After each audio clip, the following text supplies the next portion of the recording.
By the military-industrial complex.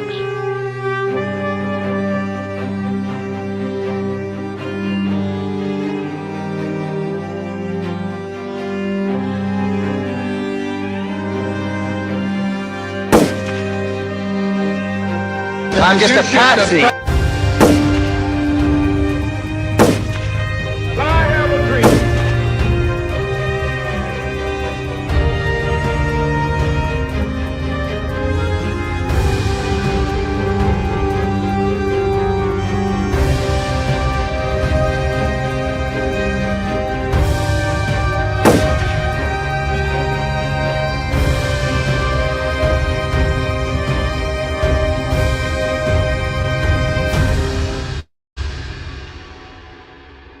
Said this once or twice, but it bears repeating.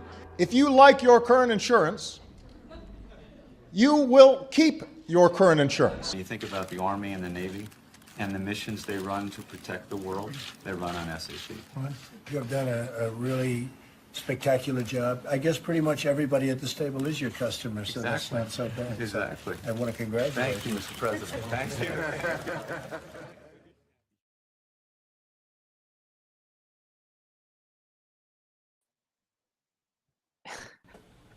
And we're back.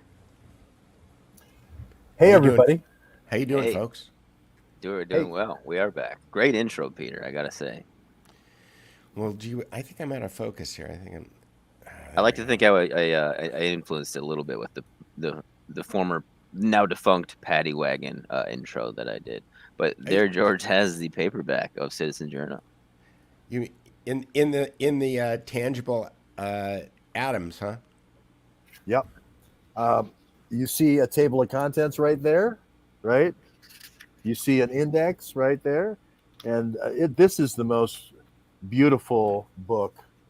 It is, every page is just absolutely, there's Dave Underdown. There's Peter Duke. There's Peter's juice that he saved Disney, saved Sony, saved Virgin Records. So you didn't save the airline, though, I don't think, Peter. But anyway, it's all juice. This thing is juice, juice, juice. It's beautiful. That's JUICE, right? Yes. Hugo. I don't want Addy going off, you know. Yeah. Oh my goodness. Well, I was gonna say something. I was gonna say Hugo, guys. Juice, as the juice one would squeeze, for example. Yes, that's what I mean. Juice. I mean, this is a beautiful. Eddie did a great job on it. Great everything, and editing. George made it very easy, as he does. And we're getting better. We got 2 new co-authors that are going to join in, secret co-authors. They're going to be doing additional links. There's links in here too. This is all new. I got a new one coming, Rock Island Virus, that you'll be seeing pretty soon, Addy. So this is really fun. Yeah, and we are awaiting the approval from Amazon for She Wears No Yellow Badge. So as soon as the controllers approve that one, it'll be live. What is, pray tell, She Wears No Yellow Badge? I'm gonna pass this off to George right here. Well, 2 years ago, Sibel Edmonds, who used to do the show with James Corbett, and they were focusing on books like this, the little Kissinger book, which you can get at the Duke Report. Yes, That's right. For free, I think. True? I'll have to go double check that, but you keep talking because there's one other thing that came with it when I ordered it. I'll show you. Oh, very cool. Well, so we talked to Sibel. She's called classified woman for a good reason, because she was given a gag order by the Supreme Court. She won her case in the Supreme Court as an FBI whistleblower, but then they gave her this gag order not allowing her to talk. So she wrote a fictional book, which Addy had a long time to interview her about, and then two of other citizen journalists went down to the west coast of Florida, to interview her. And the gist was, what was happening in the news then about 2 years ago, was they were going to introduce vaccine badges, where you couldn't go to a food fair, art show, book fair, any kind of like Daytona 500, anything without having some kind of like biometric proof. Didn't they brand that the Green Pass? Yeah, the Green Pass. Yeah. Like Israel. That's what the Italians called it. I know, but I think is that what they called it in Florida too? Or?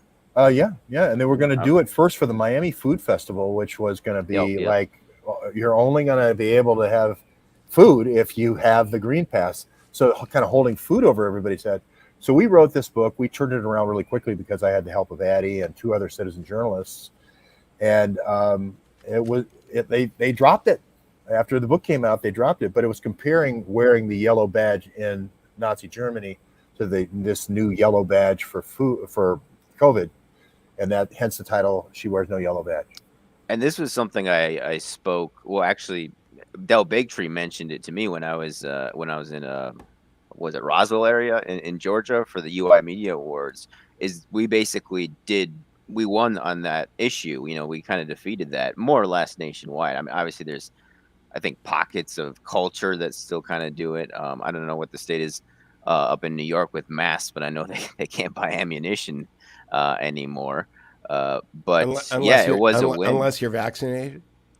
Can you buy ammunition if you're vaccinated? Not that I know of. I thought it was for all New Yorkers. But nonetheless, it was definitely a victory in Florida for sure. So it was kind of a follow up on that that effort by Sibel Edmonds. Yeah, and she had an organization called FUAME, and it wasn't a very good acronym, but that was the whole idea, is to lobby the State House and lobby Tallahassee. So I just recently went back to Tallahassee to say thank you to one of our great citizen journalists there. And, we had a lawyer giving us advice and giving her advice, FJ Farmer Jones. And so it took, it didn't quite sink in with DeSantis at that time, but then he now is taken and run with it, and it's a good thing. He's the bellwether governor for this, and everyone's kind of fallen in line behind DeSantis. Yeah, and she did say that he was a wonderful governor, or is rather, at the time, but nonetheless she did challenge him pretty assertively, I would say. So it's interesting that George Webb knows my website better than me, and I'm the one who put all the information in here. But you are correct, George.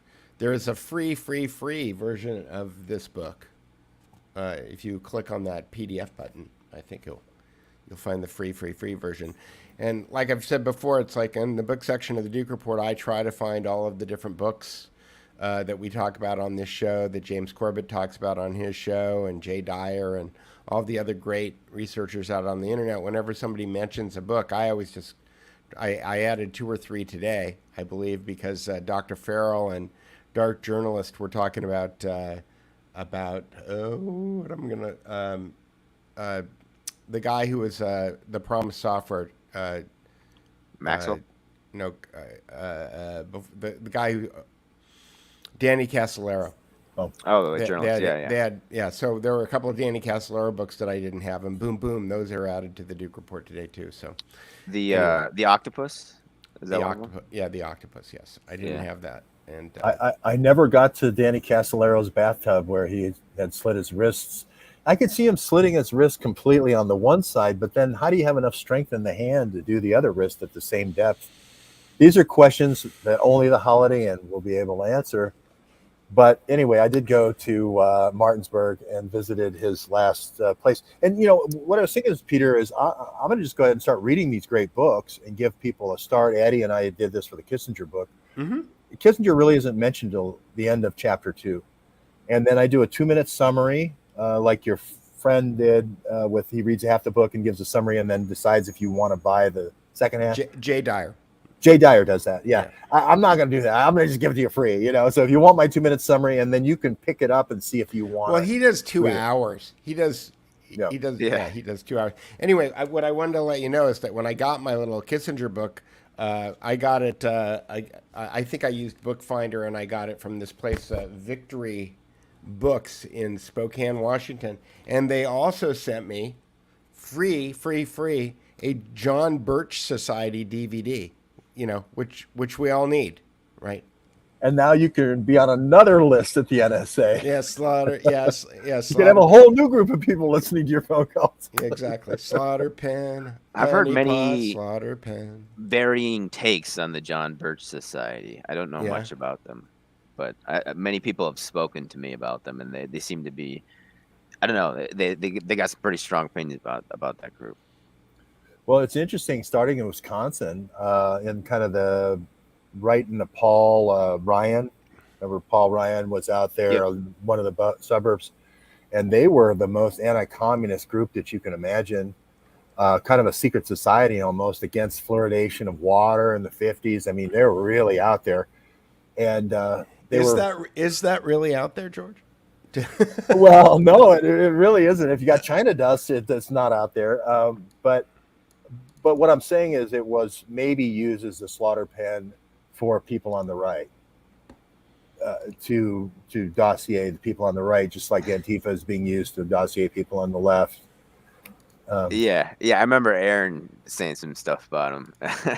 I can't remember. I don't want to misquote him, but yeah, many people have spoken to me about him. Who is this, Mr. Duke? This is John Birch. He was actually he was actually I think he was a missionary and a soldier, and I think he was tortured to death by the communist Chinese during the Korean War, and he became the icon for the John Birch Society, which is like he gave his life fighting communism, and if you wanted to fight communism too, then he was your guy. So that was the Mr. China Dust. I mean, it's interesting you mentioned John Birch, because here's a guy who had been in a perfect position being a missionary.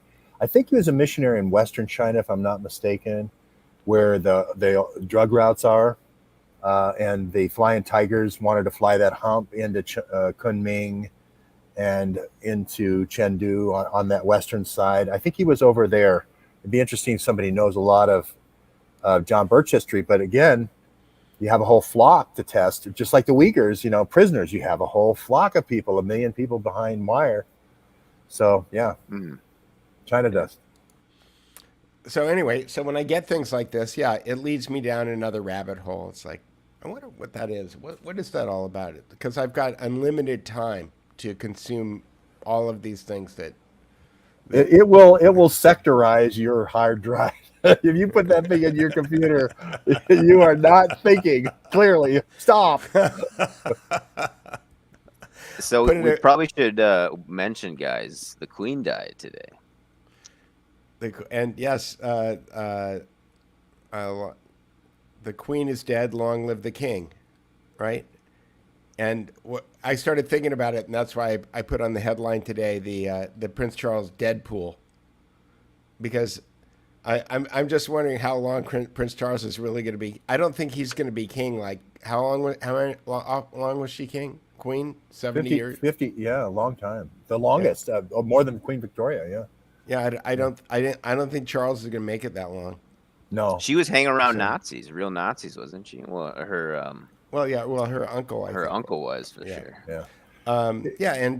Yeah. So Prince Charles, let me see, Pope John Paul I made it 33 days, right? So Before he was poisoned, right? before he was poisoned, yeah. So how, Well, he was poisoned though, wasn't he? I thought he was poisoned. that's not the official word, but Lee Harvey Oswald is the lone gunman, so Sure. there's that. So I'm going with 33 days. But here's where my logic is. It's like there's going to be a bunch of stuff that has to happen between now and the November election in the United States just to keep things crazy. We know Things that keep getting crazier and crazier, and it's only going to, I think, continue until the 8th. Is Right. that what you're saying, Peter? yeah. So I'm putting a stake Yeah. in the ground at 33 days. What do you think, Addy? How long do you think Prince Charles will stay king? Oh, I mean, why? Before, I mean, he's up there in age. Is that what you mean, or do you think he's Yeah, gonna he's be up there in taken out? age. There's Yeah. all these bioweapons on the loose running around. It's like, Russians are invading Ukraine. It's like, it just seems like, maybe it's a Franz, Franz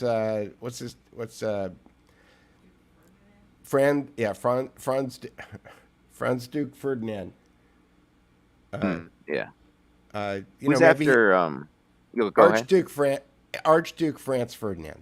That's right. So Okay. George, what do you think? How long do you think Charles will be king? I think it's going to be the exact number of years between the death of Diana and the death of Elizabeth. So however many years that was. When did she die? 90. Somebody in the chat room, 90. Dave Underdown will do it right off the top of his head. And I'm going to say about 20 years. I think he'll live into his 90s. There's a lot of life extension technology if you're a royal. So, but her death makes me think of her husband.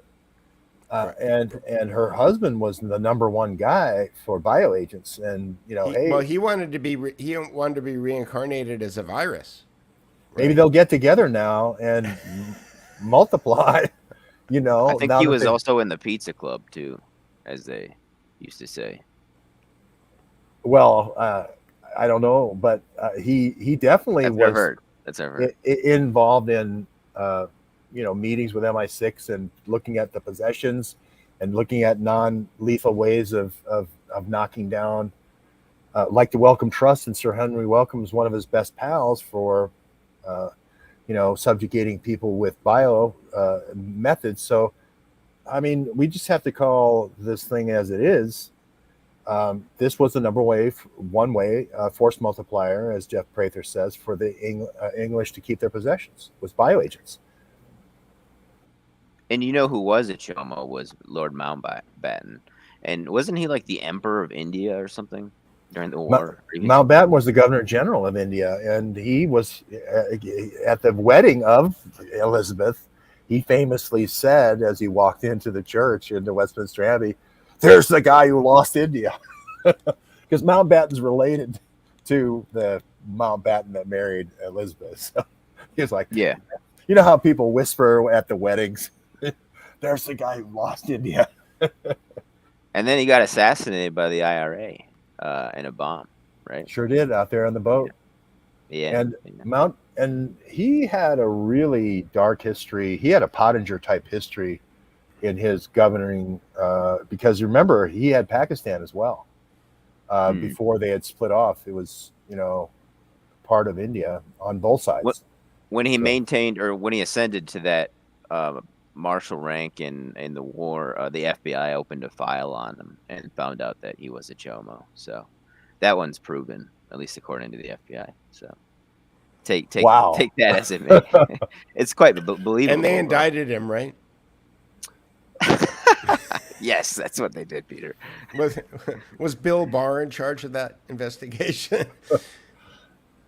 No. Well, yeah, I mean, you Go ahead, can't do George. better. I'm sorry, Addy. Go ahead. Finish your thought. No, I didn't know. No. You go. You can't do better than Bill Barr in this situation. Here's a guy who left Epstein off the hook for 20 years, right? Protected Epstein, Cover-up artist.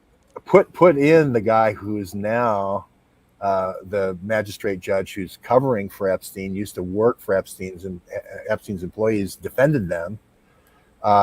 You just can't come up with more kangaroos in this court. I mean, they start fighting each other. They start boxing each other when you put too many in the court together. And Bill Barr is the one who's going to be the light of the CIA lawyer for George Bush, who said, "Hey, Bill Clinton, you could be president, but you're shrinking the laundry for the drug traffic into Mena Airport." That's the guy who we should be using as our moral compass right now. Well, I think that Bill Barr actually had something to do with the Castillero, probably Mena, Arkansas. He was involved in all of that Iran-Contra stuff too, right?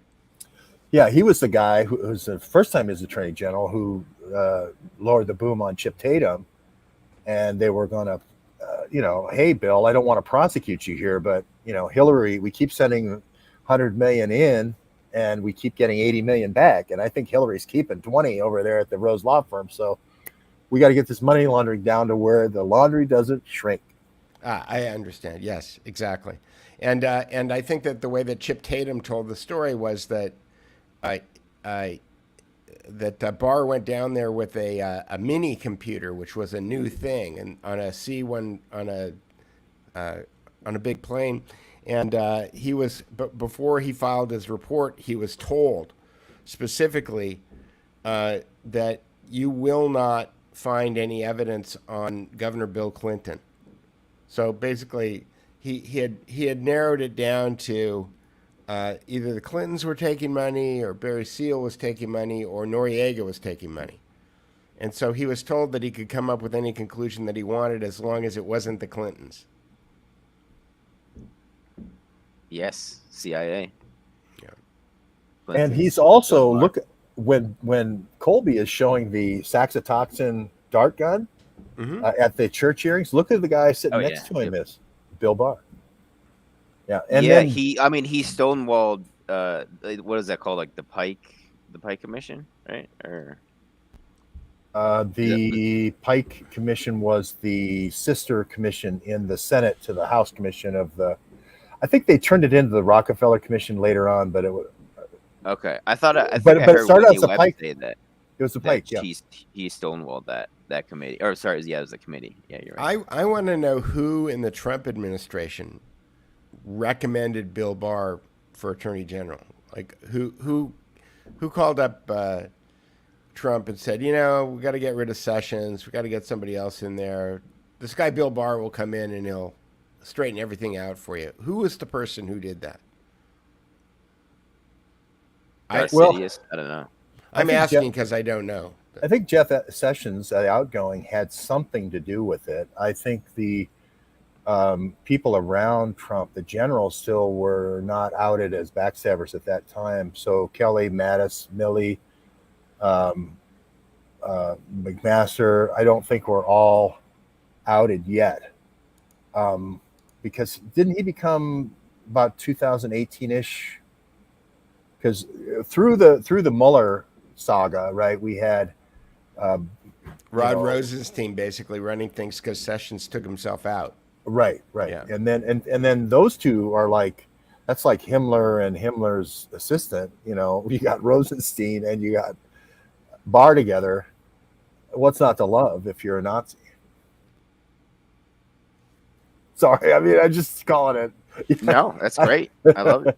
Indeed. Okay, so George, we got some other news items today. Big news today. Justice appeals the special master. What's going on with that? Well, they certainly don't want anybody going through and saying, what did they actually take? I was in court when the guy gave a 2-page summary, a quote unquote detailed summary. It wasn't much more than another line to the original summary, the summary. And so if you're a defense and you're trying to say, oh, well, I'm going to give you the Kissinger front flap, and now I'm going to give you the back flap. Well, I still don't know what you're basing the thing on. And look at this. Look at all the rich graphics here in this book. Oh, wait a minute. There's no rich graphics. And compare that Number one, and look how much easier the text is to read with this beautiful white satiny paper. And look at those graphics. Well, this book is more like a flight to Europe, right? This is a flight to Europe. Yeah. It's actually, you need about 3 of these for the flight to Europe. I'm saying that's a good flight to California. This, Yeah. No, I love this book. I don't want to, yeah. but I'm just saying is I don't know what you've got on me until you tell me what you've got on me. Until the special master goes through and reads the book, I don't know what you're preparing in terms of your attack on me. So it's basically, do you have my taxes? You're going to go on that. Do you have my medical records? You're going to go on that. Do you have any DNA of another male on Melania's underwear? Do you have DNA of another male on Barron's underwear? Do you have the Corona memo, the Corona 911 memo that shows that they covered up the coronavirus until it was a Chicago fire? Or do you have a dossier that claims those things without any evidence? Exactly. So this is Sixth Amendment, right to see your accuser, due process, Fifth Amendment. Fourth Amendment is illegal search and seizure to start this whole thing over. Like I said, Bill Barr needs to just move into Mar-a-Lago and knock out the Third Amendment and maybe take a gun with him and collect the guns, get number 2. That runs the table almost to the Seventh Amendment. What do you think, Addy? And what is the Seventh Amendment? Let's review. I don't know what the I actually Seventh don't know. Amendment because you know what? Okay. Somebody I'll in the look it chat up. will tell us. Somebody in the chat will tell us this. Maybe You all that's say where 5th, Bill. 6th, and 14th. If you meet police, 5th, 6th, and 14th. Those are the important ones if you get arrested. So Maybe that's the way. That's the roadmap here that they don't want us to discover. Is Trump had a constitution, and they're going. Yeah, they're ticking. They're just, Bill Barr's just ticking them there's off. New the World Kissinger Order. quote about doing the unconstitutional versus the illegal. So what happens now that they've appealed? Does it go back to the same judge? Does it go to another judge? Do they have to find out whether or not they have standing? Is there any precedent for this? It's like, what's the next step? It's 7th funny, is trial by jury. Okay. Anyways, continue. Well, this is fun. I like it when you can intersperse some juice in there. The appeal. Barr has been talking appeal. Well, can we have a ruling first? Usually there's a ruling before there's an appeal. Let's see who is going to be the special master first. Then you can appeal it. We'll have the special master going through the book, right? You're the one who has done the misconduct. So we'll start going through the book of what you've got, and then you can appeal it on your own time. But they want an estoppel. They want actually an injunction against the judge's order, which is unheard of. The state has the responsibility to not impinge on the fundamental rights of Donald Trump, not the other way around. So they've got it completely backwards. I'm going to be in Mar-a-Lago tomorrow. I'll tell you on the ground tomorrow. And apparently Bill Barr did say something about it today, though. I just saw it pop up on Twitter. I think I can probably roll this. Let me see. Bill Barr says incorrectly that the Trump rate. Did you guys see Bannon got perp walked? Bannon got perp walked today, and he said, I have not yet begun to fight, which is, he's a Navy guy, right? So that's, was that John Paul Jones? Who said, I have not yet begun to fight? Damn the torpedoes! Damn the torpedoes! Full straight speed ahead. Let's block Mo, because I think that's another one of those State Department people who want to kill my family. Okay. Mo is gone. Mo's gone. Producer Carrie is like, goodbye. Thank you. Yes. Bye-bye. Battle of Mobile. Thank you. Battle of Mobile. I think it's John Paul Jones said we've damned the torpedoes full speed ahead. And somebody asked somebody to surrender. I think it was Commodore Perry, and he said, in the Battle of Lake Erie, we've just begun to fight. I think. All right, I'm going to find somebody saying, what did Barr say? I'm going to try to find it right now. Okay, here we go. Special Master really may come at any moment. Barr says, okay, this is 2 hours ago, so this is probably it. So share screen, Brave tab, Barr, Trump. Here we go. And make sure that my audio is set correctly. It is, and I'll hit play on here. Fox News reporter saying, "Sir, do you think that Donald Trump is going to be indicted?" Let's listen to Mr. Barr. Do you have a view on how it ends? You know, as I've said all along, there are two questions. Will the government be able to make out a technical case? Will they have evidence by which that they could indict somebody on, including him? That's the first question, and I think they're getting very close to that point, frankly. But I think at the end of the day, there's another question: is do you indict a former president? What will that do to the country? What kind of precedent will that set? Good Will the people points. really understand that this is not, failing to return a library book, that Yes, it is, Bill. Yes, it is. this was serious? And so you have to worry about those things. And I hope that those kinds of factors will incline the administration not to indict him, because I don't want to see him indicted as a former president. Likely to be indicted, but does not want to see him indicted because he doesn't want to see what that puts this country through. And I think he's right about that. I think that they can indict him. I think they probably will indict him, but they should not indict him. It is going to cause a big problem. Fox News report. All right, so there it is. I think the fact that they're in agreement on that just shows you how backwards things are here judicially. Where they can even say that. Where it's like, yeah, they could do that, but they shouldn't because he's the president. Because obviously they're politicizing it. The law. But they do it all the time. That's basically the subtext there. Is they do it all the time. Right, But and we the big shouldn't. We really shouldn't do it this time, right? And Which the big is- reveal of the last 5 years is, hey, guess what? They've been doing this for a long time.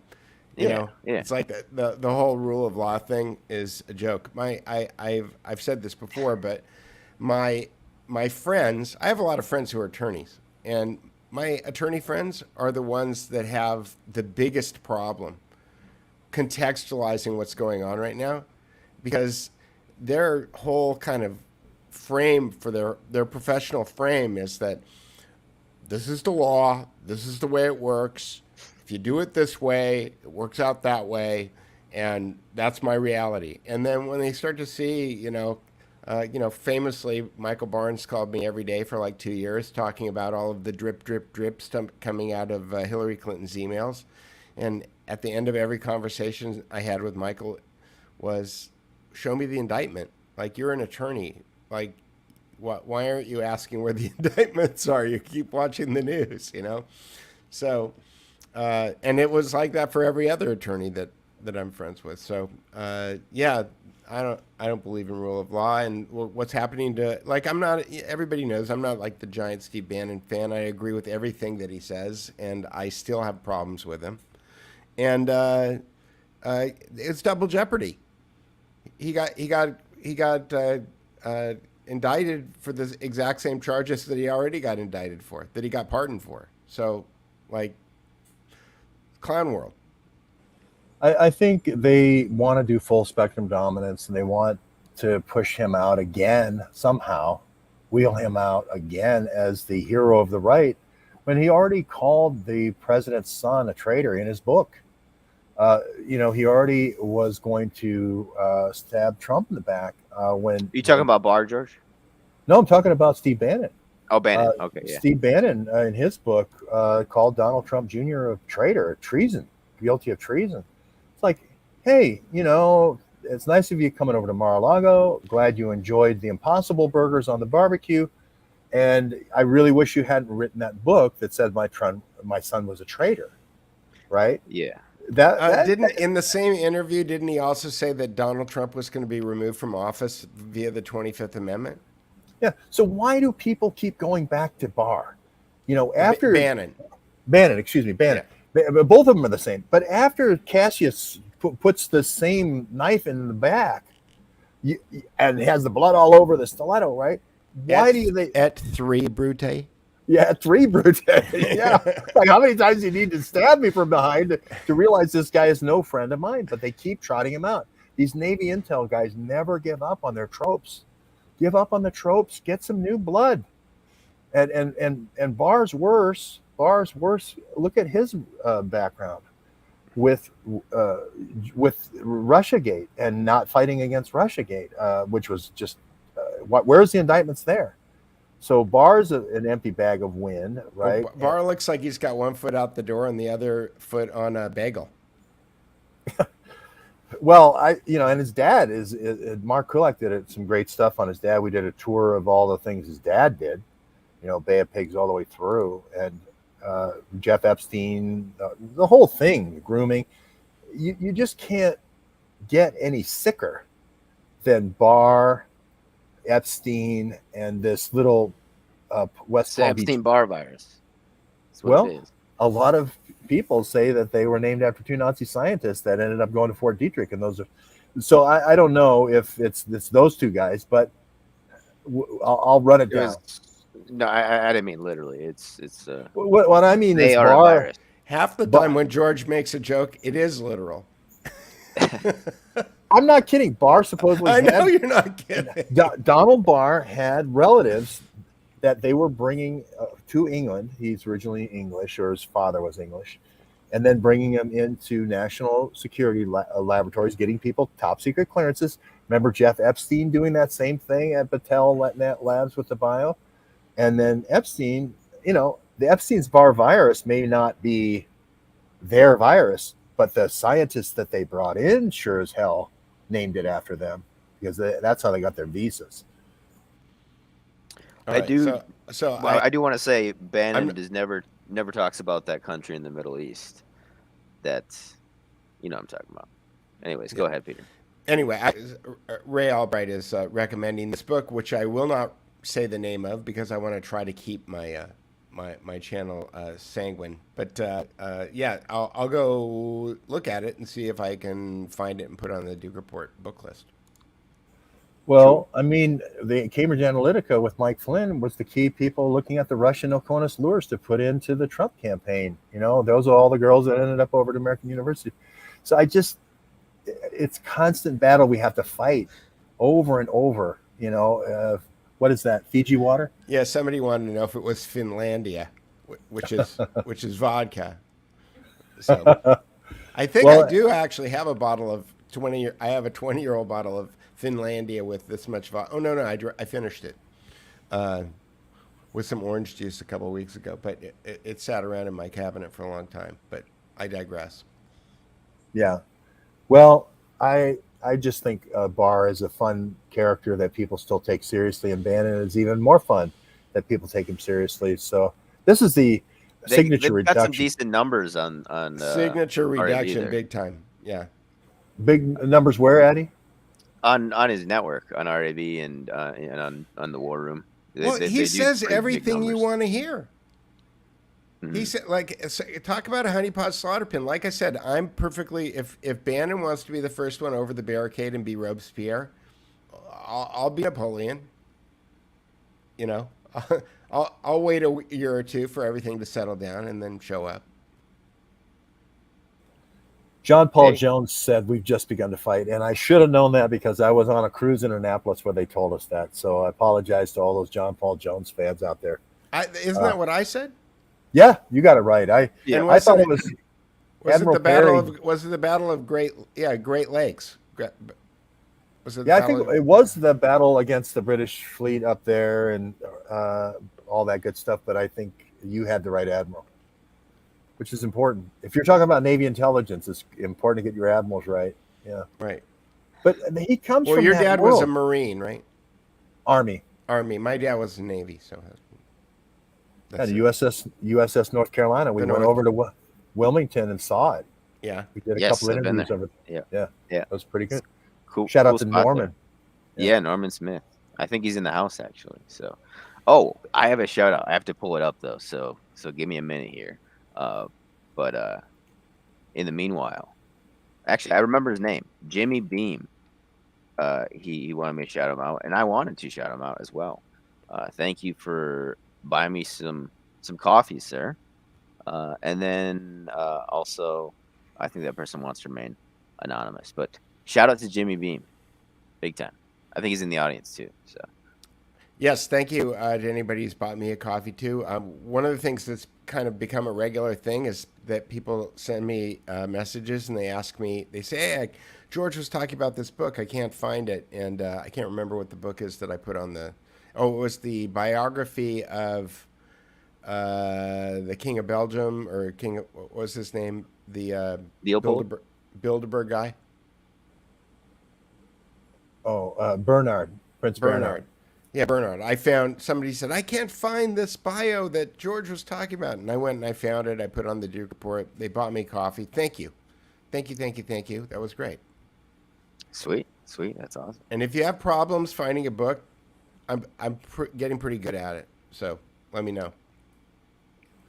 Well, one of the things I did on my 2-minute Twitters is I did a summary of chapter 3 and 4 of this book, or maybe 4 and 5, maybe 3, 4, and 5.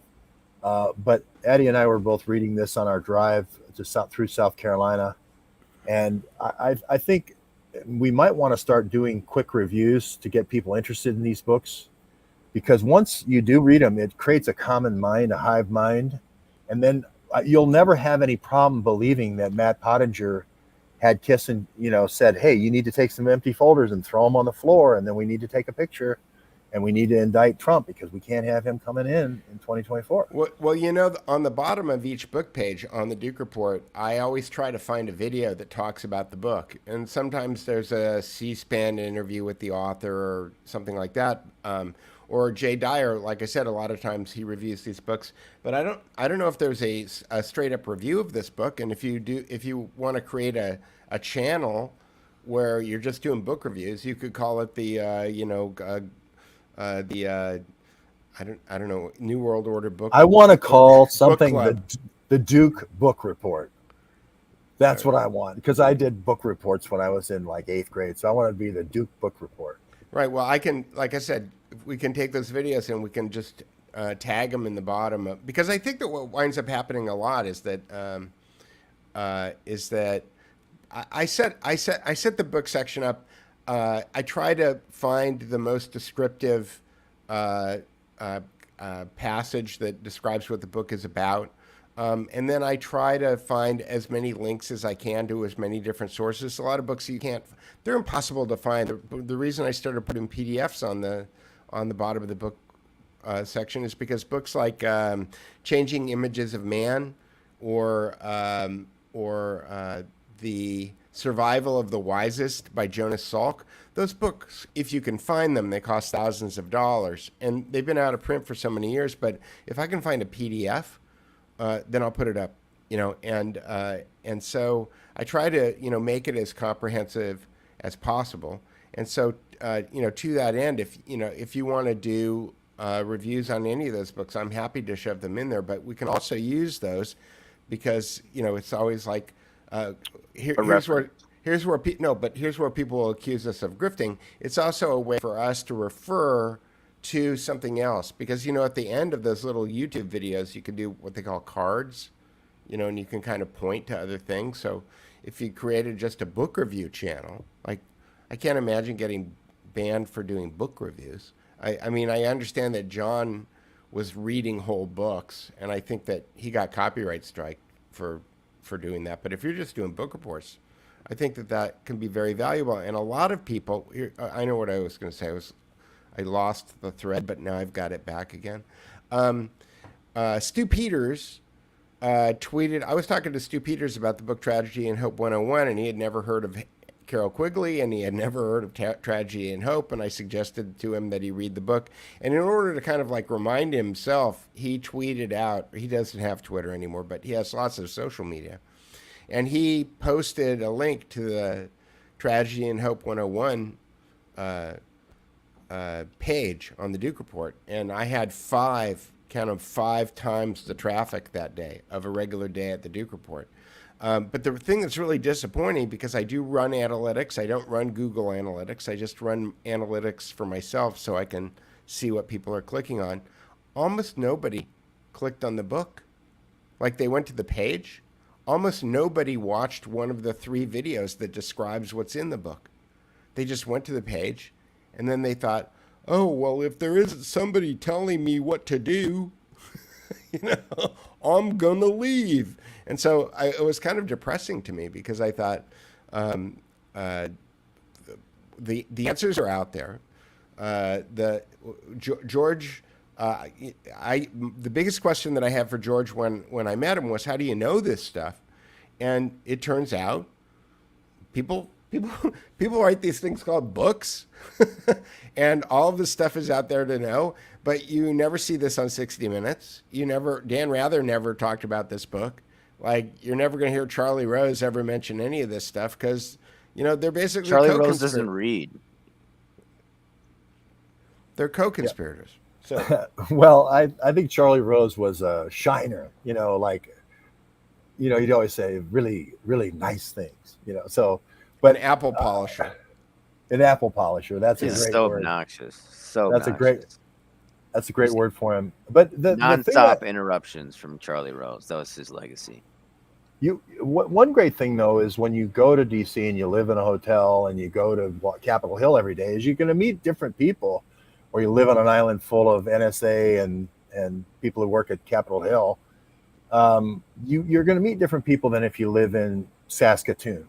Okay. And one guy who came and visited me was McDuff, and he tells me this story, and it's got links to everything. His dad was in everything, Hoover, and he had a violin too, right? Didn't he bring his violin? He did. That was how he introduced himself. So I only knew him, from that time I met him before. But what I'm saying is, here's a guy who knows Gulanowski. This is the reason why I'm on Kissinger right now, is because you're getting another overthrow by a Kissinger overthrow. You had a Kissinger overthrow with Stan Pottinger and Nixon, and now you're getting a Kissinger overthrow with Trump. And I think that's why you see the big heavyweights like Bill Barr coming to the rescue here, and maybe even killing the Queen, to divert attention. All guns are blazing here to get the attention off of Kissinger on this one. Kissinger just wants to go into that good night and not have another overthrow on his thing. So that's why I'm reading the Kissinger book, is to understand this time when people were accusing him of being a Soviet spy. In actual fact, he was doing the Rothschild Rockefeller teeter-totter. He was making sure that there would be there would be a space race. Yeah, there was space race, and they'd make sure there would be a missile race and a missile gap, and there would always be spending more and more and more money on the intelligence sector, military. And it took me a long time to kind of understand that Rothschild Rockefeller thing, right? In the book, the Syndicate by Nick Hager, he talks about there's Rockefellerites and there are Rothschildites, and people think, oh well, they're against each other. Well, what they do is that they back interests that are against each other, but ultimately they're working together because they're trying to maintain the strategy of tension. They're trying to maintain this balance of power because it's a way that they keep control over things. It's a dialectic on the highest level, right? And then also they make lots of money because they know what the other side is going to do because they kind of collaborate. Yeah, I think it's with Rothschilds and Rockefellers, it's 60-40 one project and it's 40-60 the next. Right. So somebody wins a little bit so that the Rothschild team can go, yeah, we got Iran, and then the next day, the Rockefeller kids are going, yay, we got Saudi Arabia. I think it's that kind of, the oil I'm talking about, not anything else, and or precious metals, go down the list.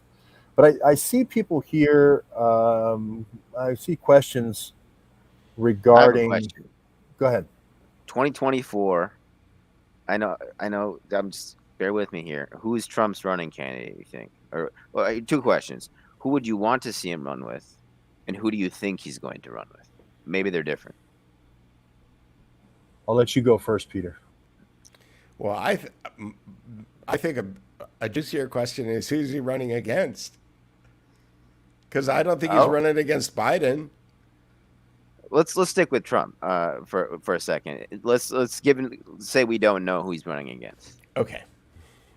Maybe you have to factor that into your answer. Kind of predict who you might run against. Yeah, somebody says Devin Nunes. Devin Nunes is probably a pretty good guess. That's Kerry a good Lake, guess. Johnson, DeSantis. I think Trump Jr.? I think DeSantis is taking too much money from GOPE right now, and that's going to wind up backfiring on him. So we'll see. What's GOP? The GOP establishment. Oh, why do you think that'll backfire on him? Well, because I think that the only way that Trump actually has a shot at this is to really go MAGA and separate himself from anybody who is attached to the establishment. Yeah. I had that same idea about, for example, the Tea Party, shall we say. Why even try to like fix the Republicans, make your own party. However, on the other hand, look what's going on in New Hampshire. The Libertarians are being very Machiavellian about how they're going about it, which I love to see, to be honest. They've basically co-opted the Republican Party, even though it's Republican in name. So they're kind of using him as a Trojan horse. I could double down on my the president has the ability to name any group as a terrorist group, right? And the obvious ones to me are like the Council on Foreign Relations, the Bilderberg Group, the Trilateral Commission. I don't know, maybe the Atlantic Council, although I think you'd probably get nuked if you did that. But what if you just made the Republicans and Democrats terrorist terrorist groups also, and you just like cleaned house, like just get rid of everybody, send them all to Guantanamo. Biden already kind of did that with half of the Republican. I mean, I think I have a dark horse candidate. A lot of people say, get a running mate like Pence who can help you with the religious community, because Trump wasn't known as being very religious. Yeah, but that's assuming elections are real. Keep going. Right, but I would say get Kristi Noem out of there you go. South Dakota, because she's the Sarah Palin everyone wanted, the maverick everyone wanted, but she's the real shooter. She can really fire the shotgun. What about this woman in Arizona? Carrie Lake. Carrie Lake, yeah. She's Trump endorsed, so she's got TVQ. She's got good televisibility. Yeah, she's in journalism for like 20 or 30 years, I think in Phoenix. So she's very well known around the state. And yeah, but she's got 20 years of being in front of a camera. Like, being in front of a camera gives you a huge. I mean, that's Trump's big, advantage over everybody. Was 14 years on The Apprentice. Like, he knew how to be in front of a camera. Right, and also she, being a journalist and working in media, I think she knows that sort of game that journalists will play. So she goes on the offensive, with the media. She knows how to do that. Whereas most political candidates, it seems like they don't know how to navigate that sometimes. I think that's a really good. I mean, I think Kristi Noem is in that same category. I hate to say it, call it the maverick woman category, because Sarah Palin created that category. But I think that's a good choice, because who wants another old rehashed candidate? That's what elections are for, to turn over the dirt. I think a lot of people just love Trump and love what he did for their businesses and their economy. And I know that. Like, there's this guy on Long Island, Tom Waddell. He's like this longtime political activist for some 15 years. And he basically said, I don't really care who his running mate is, which I understand the sentiment, but it's kind of a lazy answer. I think, but I think Kristi Noem's, it's plausible. This comment makes me laugh. It's like a zombie comment. Like, if we lose DeSantis in Florida in 2022, the country's in trouble. Don't you think the country's already in trouble? Yeah. It's like a meme. Yeah, that's true. But I would agree with that. I mean, we are sort of redoing an election book. This She Wears No Yellow Badge, just for no other reason, just to remind people that you can get involved in an issue and you can move the needle. And DeSantis did move the needle because Sibel Edmonds moved the needle for him. And it does have if you get in at the right time with the right people behind you, and then her husband died and everything, and a horrible, disease, and so she kind of dropped away. But she did move the needle in a totally different area. Did he pass away? Yeah. Because she took time off because she wanted to take care of him, and so I'm wondering why she's not back then. I think she just wants to stay out of this. Why run around with a target on your back your entire life? Yeah, I think she did her part, and was out there in front for a long time, and I think she's just like, I'm done with it. But I do think it is important to say that a person can make a difference. She had this Fwame, and it really didn't fly. But if somebody writes a book about you, and then it gets in the hands of the governor, then it moved the needle. I mean, DeSantis did start moving in the direction of, hey, we can't declare emergencies. Hey, we can't. He wrote a thing into the Constitution that says you can't call emergencies and so forth. So maybe that'll catch fire with other governors. I agree that Florida is a critical state for DeSantis to win. I agree with that wholeheartedly. Not because of just DeSantis in Florida, but just because it's a bellwether for the whole country. If you lose Florida, you're screwed as the Republican Party is screwed. Somebody in the comments literally typed in Fetterman 2024. I don't know if you guys know who Fetterman is. This guy. Oh my goodness, it's nuts. Pennsylvania's just got a Truman Show going on with their election this year. Well, I'm not real familiar with the candidates. I do know the candidates here in Georgia, and I know the candidates in Florida. If Herschel Walker wins here, I know Georgia the best for sure. That's really the big Senate, face off is Walker and Warnock, and at the gubernatorial level too. I mean, that's where the most money's going, is the Kemp Abrams. Most of it's going to Abrams, but Kemp's raised a lot of money too. That's where they're putting their money, is the Georgia races. Georgia's another bellwether. If you lose Georgia as a Republican, that's a big win. That's a big takeaway for the Dems if they get that. We have to believe in peanut butter if you're going to believe in Peter Pan. If you're going to believe in elections, then you can talk about elections. I understand Peter's not that interested in talking about the candidates because we got to fake it until we make it. No, I'm totally interested. I just don't. I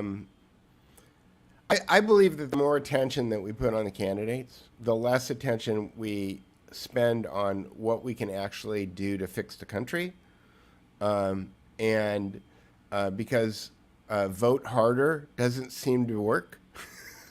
But I mean, there's people doing election integrity stuff too, though. And investigating. and those people are compromised, right? Or they're. Or I don't think Garland Favorito is compromised. I have met and talked to people who I believe are counterintelligence people who are involved in the voter integrity act. They're very prominent, and I think I know. Yeah. Okay. I mean, I'm not talking about them though. Okay, but they're sucking all the oxygen out of the room. They've got people sending them millions of dollars because they think that they're going to fix the rigged elections, and they're grifters. You know what? Are we going to talk about this, or I'm just saying? I've had corroboration. That's all I'll say. All right. So, I would like to move to what I think is more interesting, which is who's Trump going to run against? A woman, for sure.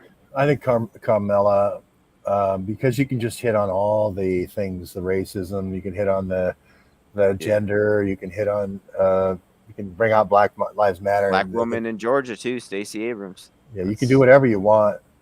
Basically, no holds barred if you're Peter Strzok with your counterintelligence groups. You can break every window and blame it on Trump. But Kamala Harris got less votes than any other candidate that was running for president when in 2020. They installed her in there as vice president. Doesn't it make it much harder to rig an election if your candidate? I mean, I understand that you can you can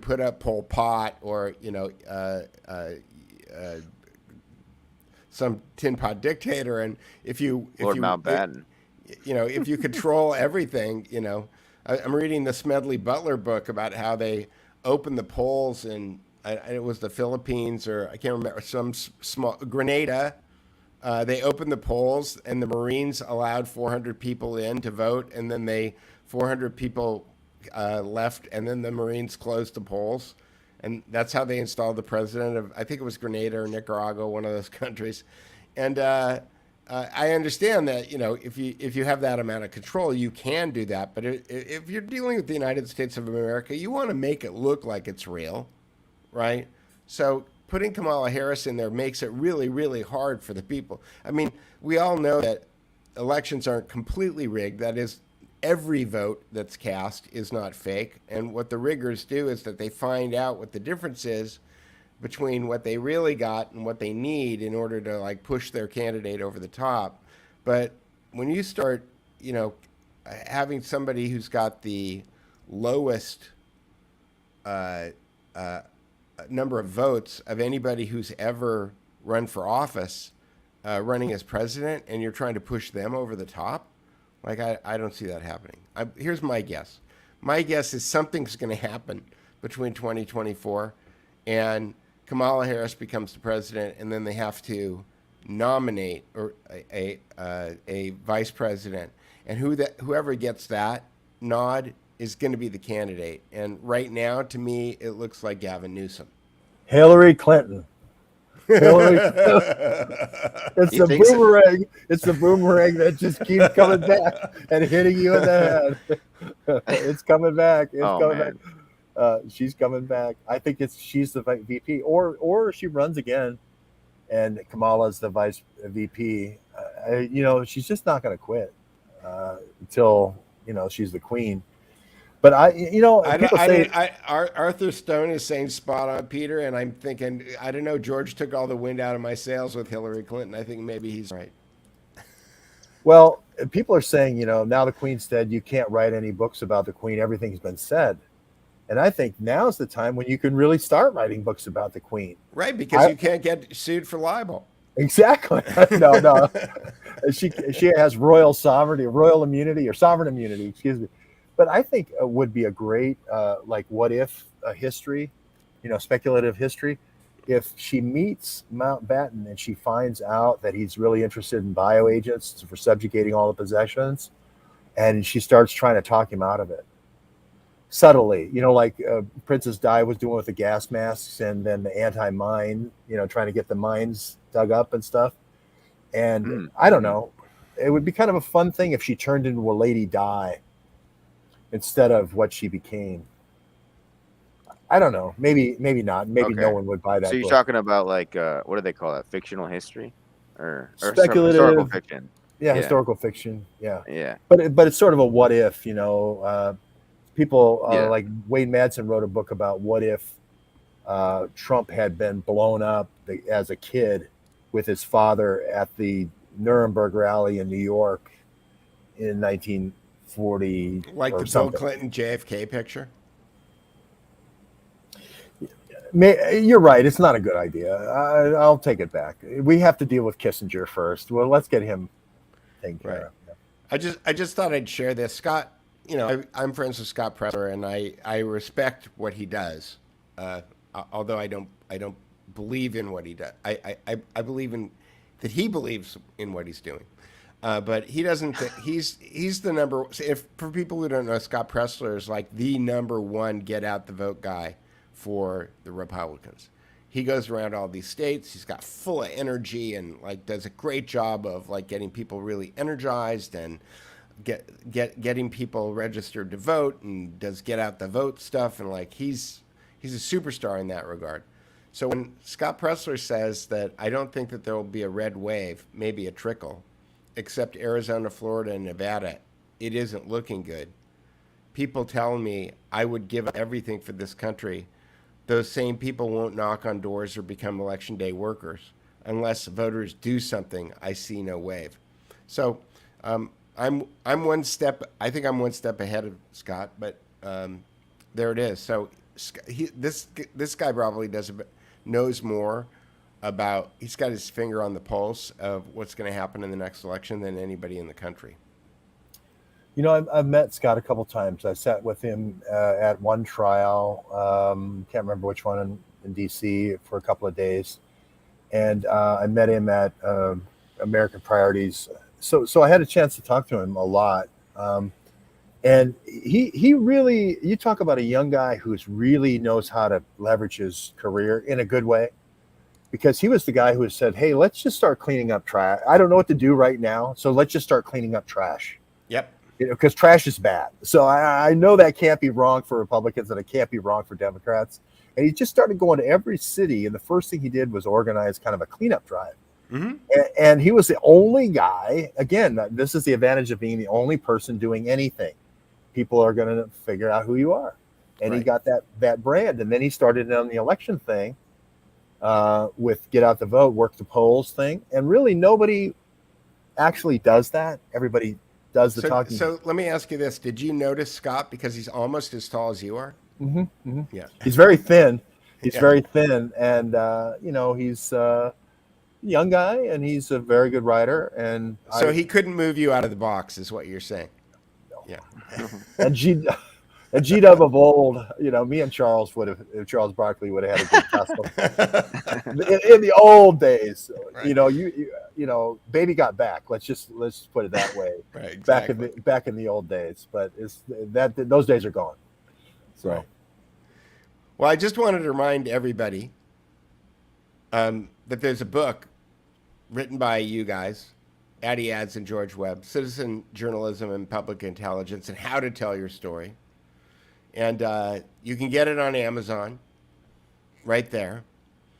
And we stole all your juice from Disney, Virgin, X-Files. What else did we steal, Addy?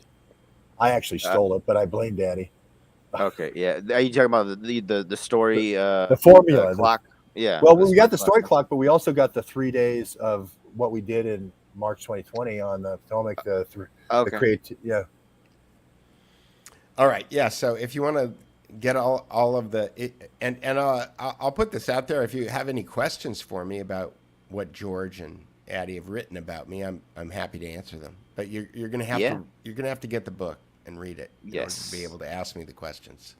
So there it is. Folks. Index included, bibliography, and some pretty good pictures too. Give me the big zoom in here, Peter. Okay, hang on. Okay, I'm removing this, and then I think there's a way to solo you if I go solo layout. Here we go. There you see day one, put all your good ideas up on the board. Day two, choose the best ideas. Day three, figure out how to pay for it. Yeah, you'll notice that blue sky, but you didn't use my language. It's blue sky, blue sky concept development feasibility. So here's the good news. If you buy this book, I think it's $13.99 in hardback. It's a beautiful book.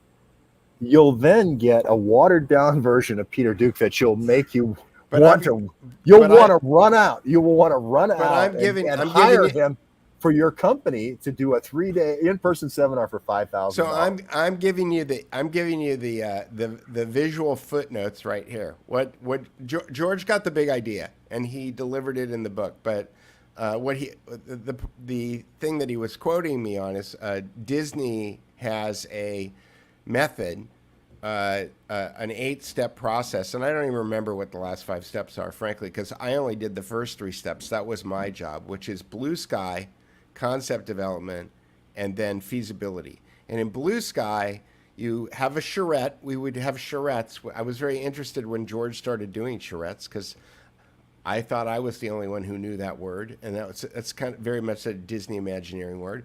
And we would have charrettes, and on the first day of the charrette, nobody's got a bad idea. It's like you figure out if you read Peter Duke's 7 Things on LinkedIn, or if you go to dukemedia.com and click on the 7 Things link, or if you go to the dukereport.com and go to the lower right-hand corner and click on the 7 Things article, that is my consulting process that I use in order for determining what a project is going to be, but after you've determined what it's going to be, and you have to figure out how you're going to do it, right?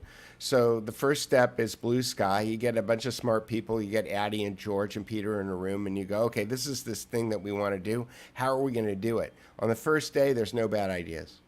Like, you don't shoot anybody's ideas down. Anybody can make any idea that they want. On the second day, you do what's known as concept development. In concept development, you start off at the beginning of the day by ranking writing all the ideas down and then ranking them in a hierarchy. On the third day, what you do is you look at all of the ideas that you've ranked, and then you decide which ones can we do? Like, which ones do we have enough money for? Which ones do we have enough time for? Which ones do we have enough expertise for? And so that winds up being a process that turns into like the Indiana Jones roller coaster at Disneyland, or whatever the latest ride is that you like. How do you take Space Mountain and turn it into Star Wars Mountain, which I haven't done yet. I haven't gone and looked at yet, but I'm kind of disappointed because I love Space Mountain. Anyway, it works for books, it works for companies, it works for projects, it works for all kinds of things. And so that is what George is giving you in the book. And obviously, it's a notes, quick sketch of what Peter really does for really big companies who are trying to come out with multi-million-dollar movies.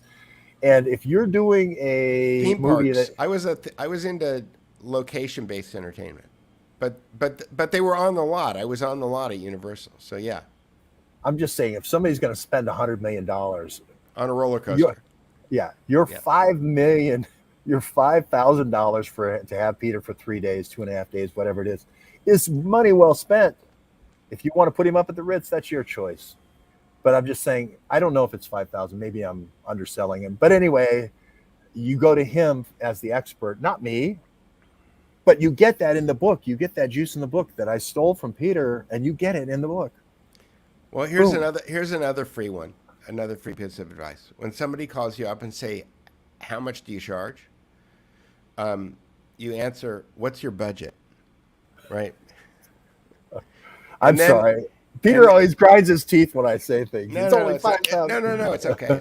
It's okay. It just reminds me of the old Alfie Berman when I was 16 years old and working in a camera store for Al Berman.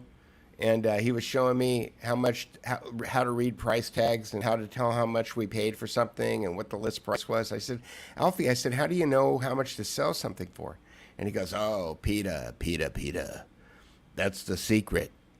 He said, "You got to make it expensive enough that they go, but not so expensive that they go, Oh, that's so good.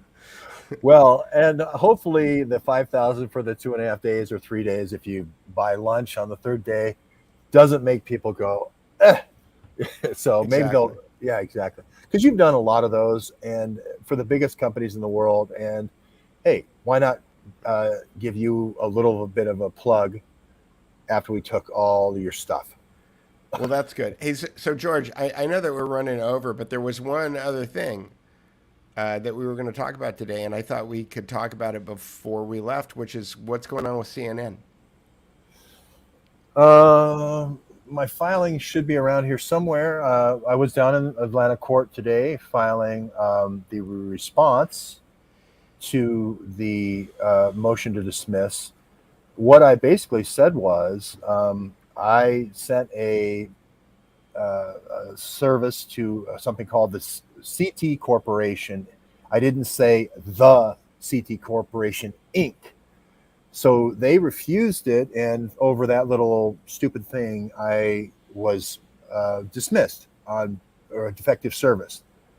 And we went ahead with the going back and forth with the CNN lawyers for 1.5 years, and 6 different attempts for them to do, and me writing responses. So we've hashed all this out, and it never was dismissed on the merits. It was dismissed finally, going all the way back to the CT Corporation. I didn't know that. I thought it said the CT Corporation, so you'd say the CT Corporation. But apparently, if you don't get it exactly right on the registered agent, it's defective service. So I basically said that. I said the remedy is to refile. The court recommends either filing an amended complaint, which I did, or refiling. And I presented an argument that said, hey, the court should interpret this liberally, especially with an egregious service process where you have these gotchas. On the merits, we've already argued all these merits that they are arguing now. And the judge already rested on his hands for a year, and he wasn't swayed by any of these arguments. And then I went through 25 points of, you didn't know this, you didn't know this, you didn't know this. I never wanted ill will to go toward any armed diplomatic security services person for the U.S. State Department. Imagine this. We're talking about a person who's an armed diplomatic security services person for, like, the president of the United States. That should be the last person that's afraid of anybody. But anyway, I never wished any ill. I never showed her home. I never showed her street. CNN's the one that showed her home, her street, her dog, her daughter, all the rooms in her house, and so forth. So she really was afraid for her life. Why would you have CNN come in and open up all your personal information? That doesn't make any sense to me. So there's all these contradictions that need to be pointed out for the judge, and I did. And for instance, the death threats. The death threats were real people, right, with real backgrounds in the State Department, that actuated their threats. Real Waco, real flamethrowers, etc., coming to my house, coming to my island. Okay, not my island, but a remote island, and it's kind of out of the way. That's actuating a threat. That's not an anonymous threat that I never made or encouraged. So there's all these things that Donnie O'Sullivan chose not to go with the facts that he knew, and he chose to promote some false narrative. And every one of these 25 instances is like that. I said she's not contagious. Who said anything about her being contagious? He writes a story that says I say that she's contagious and started coronavirus. So over and over again, you see where this was a complete 180, and he was sent in. He had to be sent in to do a job on me for some reason, because I'm not important enough otherwise, unless I stumbled onto something that was really big and really important. And I had 4 whistleblowers from Fort Belvoir that I do think are going to be in that box, Trump's box 2A, the president labeled president of France, because this is what did take down the Trump presidency. And it is these Rockefeller lockdowns, or whatever you want to call them. And it is what's going to take down elections in the future, even more importantly, if we don't take this bioforce multiplier away from them. So there's a long speech. That's what I did today. And I did a 2-minute video. And so what's the next step? What's going to happen now? The judge will determine whether the case moves forward to pretrial. She'll set a pretrial conference is usually the next thing that happens. You're supposed to get together and say, who are your witnesses? Who are your witnesses? What do you need for discovery in terms of documents? How long are you going to need in court if we get to a pretrial conference? And then you would, if that's granted, you go into what's known as depositions, where you have a set of yes or no questions that you answer, and then a set of more, which are interrogatories, they're called. And then you go to a round called discovery. And then when you get all the stuff condensed down, then you go to trial. Usually trial lasts about 5 days. So that, that could take a year, maybe Sure. a year and a half. But if the judge goes with what CNN is contending, do you have to reserve them? Is that the... No, I did basically have done that. I've reserved them. I moved from Michigan to Georgia. I've reserved them here in Atlanta. And if she dismisses this, I'll appeal it this time, because I'm on very good ground. I was dismissed for defective service, which this is a law firm, and CNN allowed a third-party intervener to come in and call everybody in the court. They accuse people in the court of fraud, of felonies, forgery, collusion, conspiracy, right? Attacked the federal judge, attacked everybody in the court. So, and they sat on their hands. They didn't say, this person has nothing to do with this, judge. I motioned to say, let's remove all third-party interveners. They didn't agree with me. They said that they're not going to issue an opinion on that. Why would you want someone attacking members of the court? So I don't think this is a friendly law firm to the court. I don't think this is a friendly defendant to the court. And I don't think they deserve any leeway here. I think the person that deserves a leeway is the person who is the pro se, who is the unequal parties. The judge is supposed to weigh in on the side of the party that needs help, which is me. I'm not a multi-billion-dollar company. If check it, somebody look at it, somebody check CNN stock. Is it still $1 billion company? I don't know. Maybe not. I got to hurry here. Yeah, and they've been doing a lot of shuffling the deck chairs at CNN. They've got a new guy in charge, right? Who knows? Maybe what they'll do is they'll say, "Hey, if you drop this suit, George, we'll give you your own show." What would you do? They would never do that. Yeah, we don't have to worry about that. Okay. You have to. It is. We'll deck give chairs. you Donnie O'Sullivan's office. Oh, no way. I mean, they really are shuffling the deck chairs on the Titanic. They're losing share. They're trying this new guy. What is his name? Bright.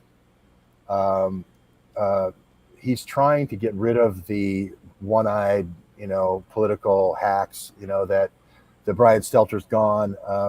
Don Lemon maybe on that list. Donnie O'Sullivan maybe on that list. Donnie O'Sullivan just came out with a Twitter hacking story. The security holes in Twitter with a Twitter whistleblower. So I think they're trying to move him toward the center, maybe to save him. But Zucker's gone. Gallist is gone as the chief marketing officer. A lot of the people who made the decisions to move this and put this into the Emmys, this story about me, are gone. So they could say, well, their records are gone. But we still have Jim Sciutto, we still have Poppy Harlow, we still have a lot of people that I named, Jim Acosta. So we'll see. Maybe they're using my thing as a roadmap to get rid of all these people. You never know. They really can't afford a $20 million or $200 million lawsuit. They can't. It would sink the company in terms of cash flow. 20 million even would. John Malone, who's the guy from Discovery Networks that's buying CNN. Mm-hmm. He doesn't. He's like a cattle guy. He's owning all this farmland. He started Liberty Networks. He was television. Yeah, Malone. I remember Malone. He was in Colorado. Yeah, but wasn't he oil? Oil and gas and cattle.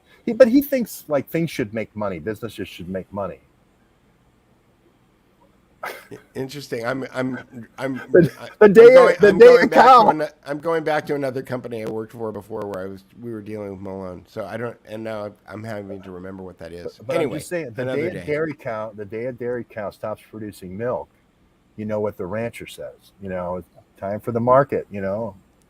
So we'll see what happens. I'm sorry that's a long, but it's hard to give an update on that without going. So there you go. No, I get it. It's just that we put it in the title of the show, and people do complain sometimes when we put things on the title of the show and then we don't talk about it. We made them wait to the end, Peter. Good for you. It's for the loyal bonus. It's the bonus content for the loyal followers. Otherwise, get the Citizen Journo or do the... Hey, I got a fun exercise. You want a fun exercise? Sure. Go to the page for Addy's book and then click down to see what rank. We put this book out a week ago. Yeah, let's get the numbers up. Okay, let's bump it up in the algorithm. Okay, so what am I looking for? If you scroll down a little bit. You'll see that where we go on the yearly charts, the 52-week average. Is it up a little bit? Up, Peter, the other way. Right in there. You see where it says ranking right in there, bestsellers rank? See where it says 35th in journalism, 72nd in political intelligence? Yeah. That's a new category. Yeah, so I didn't know we were in that one. So if I click on here, it'll show you the list? It'll show you the list. Those are two new categories for us. Journalism reference is new, and political intelligence is new.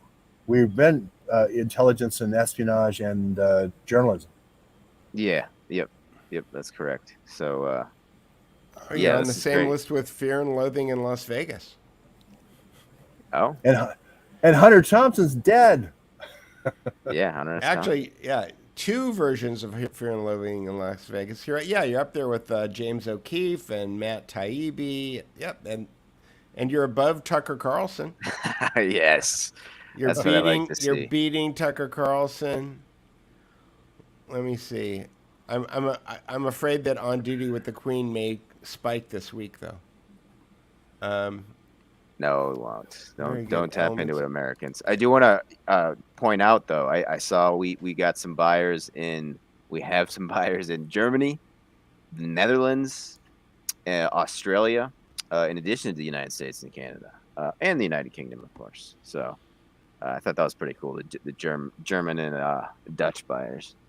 Wait, why does it? Amazon sometimes when I click on things, it does not give me the thing I clicked on. So I clicked But the on. Sibel Edmonds story is incoming, folks. So be on the lookout for that one. And yeah, please do support. Did you see I what got just a happened jet there? though, folks. So I'm gonna have to sign All off right. right now. Last question, Addy. Yeah. Are you available for book signings around the country? Yes, I am. Yes. Okay. All right. I'll let you go. Are you Addy, asking me out, George? No, I'm saying if somebody wants to fly you somewhere and have you there for a book of signing or a course. conference, yeah. Okay. Yeah. So- Well, I was gonna say earlier in this conversation we were having when we were discussing charrettes, I think it's safe to say we are on the Duke Report here pitching the charrette idea. I know George mentioned a figure, but if you have a budget, we would like to know what it is. And I'm sure, if the logistics worked out, then Peter and myself and George would be more than willing to make something happen. Indeed. Yes. So we'll leave it right there. We'll leave it right Addy there. closed the deal right there at the end. He closed it up. Right. I'm gonna get some dinner, guys. Me too. All right. We're on Well- Sunday, right? Sunday at same time or Sunday. Sunday Sunday All at right. 5. Sunday at okay. 5. Stay frosty, guys. 5 Eastern, 2 Pacific. See you later. Thanks, guys.